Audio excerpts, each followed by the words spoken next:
안녕하세요. 김지영 선생입니다. 오늘은 광전효과 실험에 대한 시뮬레이션 수업을 할 예정입니다. 수업에 앞서 광전효과에 대해 간단하게 설명을 하고 시뮬레이션 수업을 진행하도록 하겠습니다. 광전효과란 금속 표면에 빛을 비추어 주게 되면 금속 내부의 전자가 빛으로부터 에너지를 얻어 금속 밖으로 튀어나간다는 이론입니다. 광전효과 실험 당시 빛의 파동성으로는 실험 결과가 설명되지 않았습니다.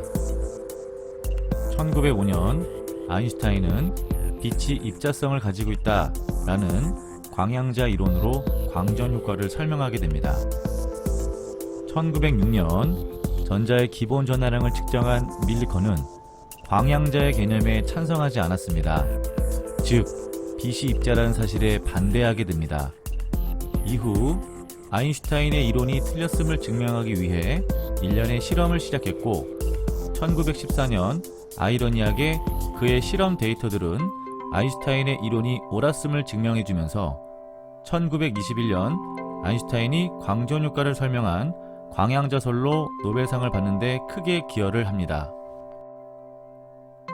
먼저 실험장치에 대해 소개하겠습니다. 현재 화면에 보이는 것은 1902년 독일 물리학자 레나르트에 의해 수행된 실험으로 광전효과 실험장치입니다. 화면에 빛의 세기를 조절할 수 있는 부분이 있습니다. 이것은 사용자 마음대로 이렇게 빛의 세기를 세게 할 수도 있고 빛의 세기를 약하게 할 수도 있다. 그 다음에 이 부분은 파장을 조절할 수 있는 부분으로 파장을 짧게 했다가 그 다음에 길게 했다가 할 수 있고요.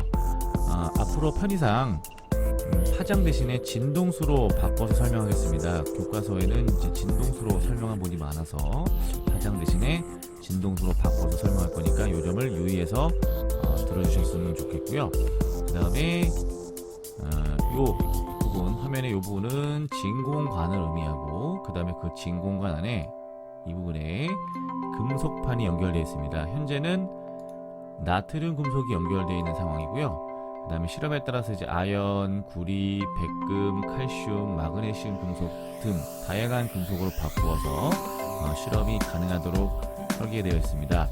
그 다음에 화면 밑에 부분을 보시면 전원장치가 연결되어 있습니다. 이 전원장치가 이제 오른쪽으로 움직이면은 플러스 전압, 즉 오른쪽이 플러스 극판과 연결되어 있고 왼쪽은 마이너스 극판과 연결되어 있고 이 전압을 순방향 전압 이렇게 부를 것이고요. 그 다음에 이 화면에서 이제 왼쪽으로 이렇게 바꿔주게 되면 오른쪽 극판이 플러스 극과 연결되어 있고 왼쪽 극판이 마이너스 극과 연결되면서 이 부분의 전압을 이제 역방향 전압 이렇게 부르도록 하겠습니다. 첫 번째 실험은 빛의 세기를 증가시켜서 금속판에서 전자가 튀어나가는지를 살펴보겠습니다. 빛의 세기를 점점점 증가시켜서 세게 해보게 되면 왼쪽에 있는 금속판에서 전자가 튀어나가지 않는 모습을 볼 수 있습니다. 즉, 전자가 튀어나가기 위해서는 빛의 세기가 관계없음을 확인하실 수 있습니다. 두 번째 실험은 빛의 세기를 100%로 일정하게 유지하고 그 상태에서 빛의 진동수를 증가시켜서 금속판에서 전자가 튀어나간지를 살펴보겠습니다. 자, 파장을 하는 것은 진동수를 증가시키기 때문에 진동수를 증가시키게 되면 어느 순간에 전자가 튀어나오기 시작합니다. 이때 이 빛의 진동수를 스레셜드 프리퀀시, 즉 문턱 진동수라고 합니다. 전자가 금속에서 튀어나가기 위해서는 문턱 진동수 이상의 빛의 진동수를 비춰줘야만 전자가 튀어나가는 것을 확인할 수 있습니다. 세 번째 실험은 금속의 종류를 바꾸어서 실험을 해보도록 하겠습니다. 현재는 나트륨 금속에서 전자가 튀어나가는 화면을 확인할 수 있는데요. 자, 나트륨에서 아연의 금속으로 바꾸게 되면 현재 빛의 진동수에서는 전자가 튀어나가지 않음을 확인할 수 있습니다. 이때 빛의 진동수를 더 증가시켜서 쭉 조건을 바꿔주게 되면 어느 순간에 전자가 튀어나가게 되는데, 이때가 이제 아연 금속의 문턱 진동수가 되겠습니다. 또 이 실험을 통해 알 수 있는 것은 금속마다 전자를 떼어내기 위해 필요한 최소 에너지가 다르다는 것을 알 수 있는데, 이때 금속 내부의 전자를 떼어내기 위해 필요한 최소한의 에너지를 워크 펑션, 일함수라고 합니다. 아연의 일함수 값이 나트륨 금속의 일함수 값보다 크기 때문에 일함수가 큰 금속일수록 전자를 떼어내기 위해 쪼여줘야 할 빛의 진동수가 크다, 즉 문턱 진동수가 커진다 라는 사실도 확인할 수 있습니다. 자, 이 상태에서 이제 네 번째 실험을 진행해 보도록 하겠습니다. 자, 네 번째 실험은 빛의 세기를 이 상태에서 증가시켰을 때 나트륨 금속에서 튀어나가는 전자의 수에 대해서 한번 살펴보도록 하겠습니다.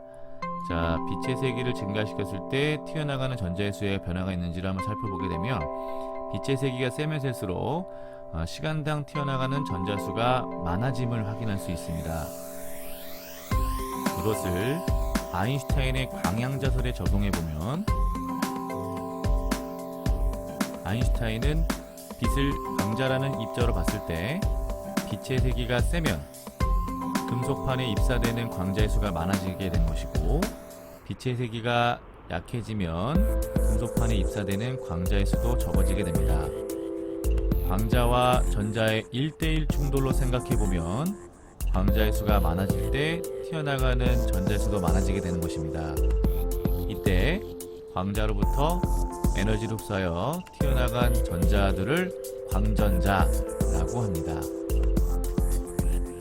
다섯 번째 실험은 오른쪽 극판이 전원장치에 플러스과 연결되어 있고 왼쪽 극판은 전원장치에 마이너스과 연결되어 있습니다.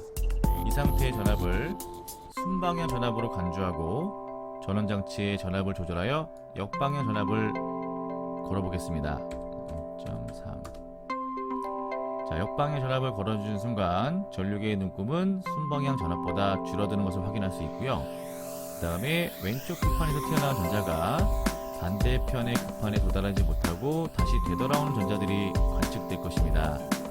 이때 역방향 전압의 크기를 더욱더 증가시켜봐서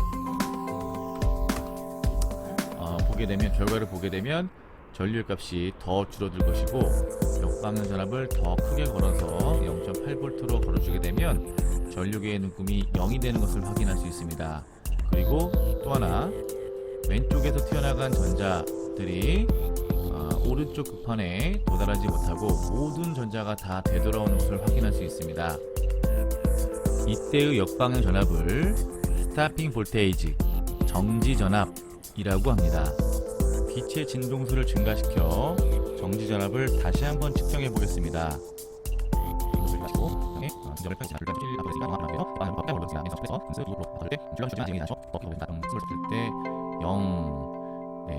빛의 진동수를 증가시켰을 때 정지 전압이 더 크게 측정됨을 확인할 수 있습니다.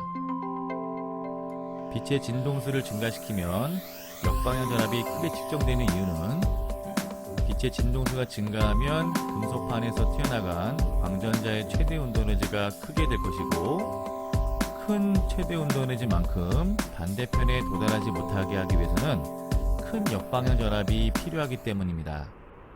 다시 말해서 정지 전압은 광전자의 최대 운동 에너지에 비례하기 때문에 정지 전압을 측정한다는 것은 광전자의 최대 운동 에너지를 알 수 있다는 것을 말합니다.